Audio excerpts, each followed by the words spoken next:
Hello students, आज हम देखेंगे ब्रैकेट ओपनिंग, टेकिंग कॉमन और फैक्टराइजेशन। तो आज हम ये दो टॉपिक कवर करने वाले हैं। ब्रैकेट ओपनिंग कैसे की जाती है और कॉमन कैसे लिया जाता है। तो ये वीडियो थोड़ा सा लेंदी है, एंड तक जरूर देखिएगा। सबसे पहले हम करेंगे एक एल्जेब्रिक टर्म और ब्रैकेट की ओपनिंग कैसे की जाती है। तो यहाँ पे हम ले रहे हैं 2x, यहाँ पे लिया हुआ है 7x, यहाँ पे लिया हुआ है +3। इसको समझते हैं कैसे करना होता है। किसी भी इस तरीके की जो ब्रैकेट ओपनिंग आती है, आपको इसको सिंप्लीफाई करना भी कहते हैं। सबसे पहले आप क्या करेंगे, पहले दिए गए एल्जेब्रिक टर्म या नंबर का मल्टीप्लाई पहले ब्रैकेट के अंदर वाले पहले से कराएं। 2x का इंटू 7x से होगा, अब 2x का इंटू +3 से होगा। SP1 रूल के अकॉर्डिंग अगर ये पॉजिटिव और ये पॉजिटिव है तो रिजल्ट क्या होगा, पॉजिटिव प्रोडक्ट आएगा। दैट इज वाई ये प्लस साइन आया, 2x इंटू 3।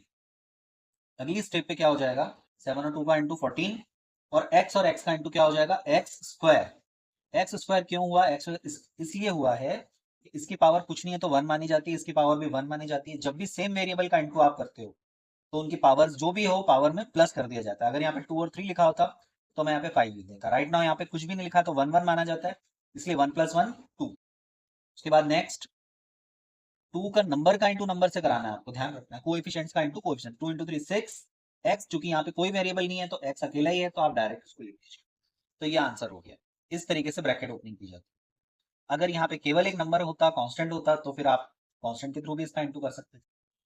क्लियर। एक एग्जांपल और देखिए इस एग्जांपल में क्या हो रहा है, 4 लिखा है बाहर, ब्रैकेट लगा हुआ है। आपने पिछले एग्जांपल में भी देखा, बाहर वाला नंबर जो भी है उसके और ब्रैकेट के बीच में कोई साइन नहीं, यहाँ पे कोई भी साइन नहीं है, कोई साइन नहीं है यहाँ पे। तो क्या माना जाएगा, बाय डिफॉल्ट मल्टीप्लाई माना जाएगा। अगेन हम क्या करेंगे, पहले नंबर का 4 का इंटू ब्रैकेट के पहले नंबर 5x से कर देंगे।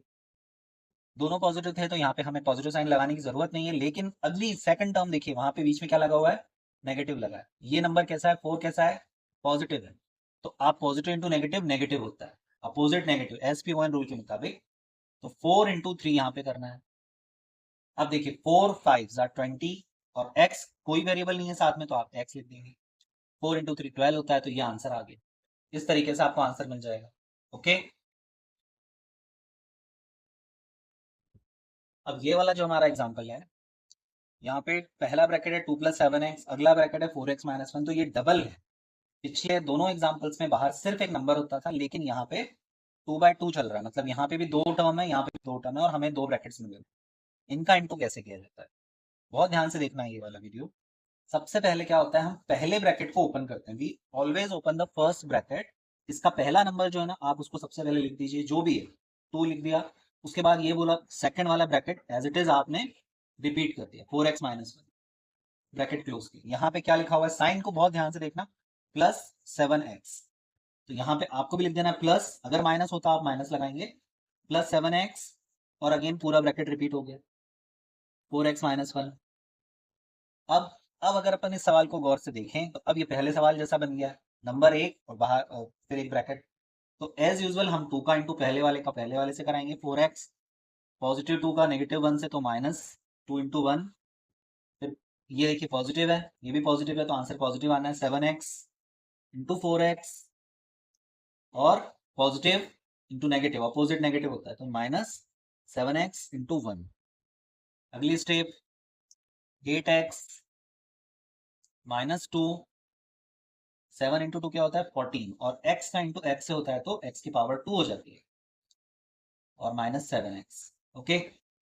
एक स्टेप और करनी है अभी हमको। देखिए यहाँ पे अब हमारे पास कितने टर्म्स है, 1 2 3 4, हमारे पास है 4 टर्म। इनमें से गौर से अगर हम देखें तो एक्स स्क्वायर वाला एक ही टर्म है, तो उसको सबसे पहले हम लिख देते हैं, 14x² सबसे पहले आ जाएगा। अब आएंगे x वाले टर्म्स, ये क्या है, 8x, इसका साइन क्या है, पॉजिटिव, तो आपको +8x लिखना पड़ेगा। डायरेक्ट 8x लिख देंगे तो आपके नंबर कट जाएंगे। तो ये 7x नेगेटिव है, विद साइन लिखेंगे -7x। उसके बाद -2। तो ये चारों टर्म को हमने क्या करा, रीअरेंज करा। इसको बोलते हैं रीअरेंज करना। अगले स्टेप में क्या करने वाले हैं, सिंप्लीफाई करेंगे। एक्स स्क्वायर वाला कोई भी नहीं है तो एज इट इज आ जाएगा 14x²। एक्स वाले दो टर्म देखो, ये इसका साइन कैसा है, पॉजिटिव, ये कैसा है, नेगेटिव। अपोजिट साइन होने पे SAOS रूल के मुताबिक सब्ट्रैक्शन होता है।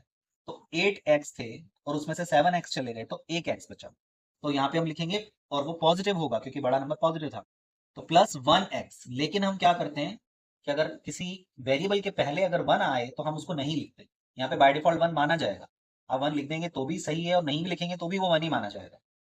देन -2, तो ये आंसर आ गया। अब इसके आगे ये सॉल्व नहीं होगा। क्यों नहीं होगा?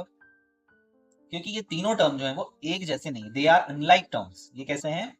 अनलाइक टर्म्स है, तो दिस इज द आंसर।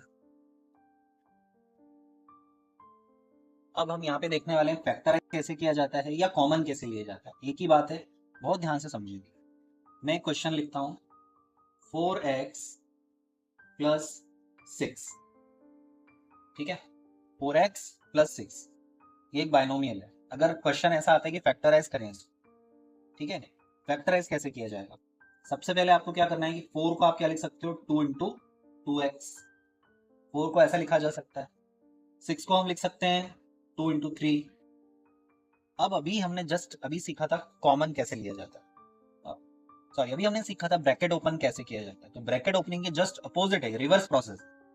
इसमें हम क्या करेंगे, देखो ये वाला 2, इस वाले पहले टर्म में भी एक 2 आ रहा है, दूसरे टर्म में भी एक 2 आ रहा है, दोनों मल्टीप्लाई हो रहे हैं। तो हम एक काम कर सकते हैं, 2 को बाहर, चूंकि वो दोनों में है और इंटू होता है, इंटू का साइन हम लगाते नहीं है, तो जो अनकॉमन है जैसे कि 2x, ये उस वाले में नहीं है और 3 पहले वाले में नहीं है, तो ये लिख देते हैं।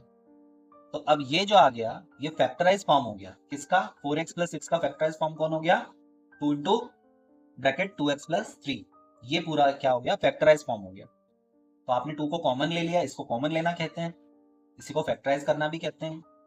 ओके, एक और सवाल देखते हैं। इस सवाल में 12ab लिखा है, अगले टर्म में लिखा है नेगेटिव का 18a², इसको कैसे फैक्टराइज किया जाए? देखो हमें क्या करना है कि ऐसा बड़े से बड़ा नंबर देख सोचना है जो 12 को और 18 दोनों को डिवाइड करता है। इन अदर वर्ड्स आपको एचसीएफ ढूंढना है इनका। 2 दोनों को डिवाइड कर सकता है, ओके। 4 नो, 4 नहीं कर सकता, 6 कर सकता है, यस। 6 के अलावा ऐसा कोई नंबर नहीं है जो दोनों को डिवाइड करे, तो अब मैं इनको 6 के फॉर्म में लिखूंगा। दूसरी बात, ये तो हो गई नंबर की बात कि 6 दोनों को डिवाइड कर रहा है। अगर हम वेरिएबल पार्ट पे गौर करें तो यहाँ पे a है और b है, वहां पे भी a है लेकिन पावर 2 है, मतलब a इंटू ए है। ओके, तो मैं क्या कर रहा हूँ अब इसको थोड़ा सा 6 के फॉर्म में लिखने वाला हूँ, 6 और a के फॉर्म में। देख, तो मैं लिखूंगा 6 इंटू 2ab, फिर यहाँ पे मैं लिखूंगा 6 इंटू 3 इंटू ए इंटू ए। हमने a को, a स्क्वायर को क्या लिख दिया, a इंटू ए लिख दिया। अब बहुत ध्यान से देखेंगे, ये 6 इसमें भी है पहली टर्म में, दूसरी टर्म में भी 6, यहाँ पे a लिखा है, इधर भी a लिखा है। इसका मतलब ये हुआ कि 6 और a दोनों में मौजूद है, तो हम इन्हें बाहर लिख देंगे, 6 और a को बाहर लिख। तो क्या आप 6 प्लस ए लिखोगे? नहीं, आप क्या लिखोगे, 6a डायरेक्ट, क्योंकि मल्टीप्लाई था बीच में 6। अब एक ब्रैकेट लगाओगे, क्या नहीं है कॉमन, जैसे कि ये 2 और b, ये दोनों कॉमन वालों में नहीं थे, तो आप 2b को अंदर लिख देंगे। उसके बाद कॉमन में यहाँ पे कौन नहीं था, 3 नहीं था और a नहीं था, तो और माइनस साइन है यहाँ पे, तो माइनस लगा के लिख देंगे 3a। तो ये हो गया फैक्टराइज। तो ये 6a into bracket 2b minus 3a किसका फैक्टराइज फॉर्म है, इस वाले क्वेश्चन का 12ab माइनस 18a² का फैक्टराइज फॉर्म है। ओके, आई होप आपको समझ आया होगा। कोई डाउट है तो आप कमेंट में जरूर लिखिए। Thank you for watching, please like, share and subscribe to my channel. Thank you.